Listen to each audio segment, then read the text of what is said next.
గుజరాత్ వ్యాప్తంగా ఆర్ఎస్ఎస్ ప్రచారకుల కోసం నిఘా విభాగ అధికారులు జల్లెడ పడుతున్న సమయంలో, విస్తృతంగా పర్యటిస్తూ పనులు చక్కబెట్టాల్సిన సమయంలో మోదీ మస్తిష్కంలో ఓ ఉపాయం తలుక్కున మెరిసింది.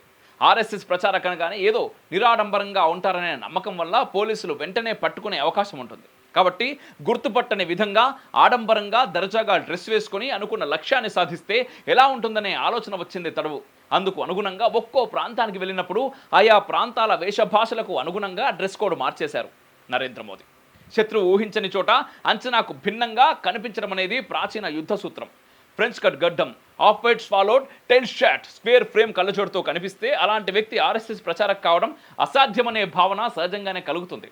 అమృత్సరీ పగడి, నల్లని గాగుల్స్తో ఉన్న వ్యక్తి ఆర్ఎస్ఎస్ అంటే అస్సలు నమ్మరు. పైగా సిక్కులు ఆర్ఎస్ఎస్లో ఉండడమేంటి అనుకుంటారు. ఒకటేమో ఫక్త్ పశ్చిమ దేశాల వేషధారణ, మరొకటేమో సిక్కుల ఆహార్యం. దీంతో నిఘా అధికారులకు కించిత్ అనుమానం కూడా రాలేదు.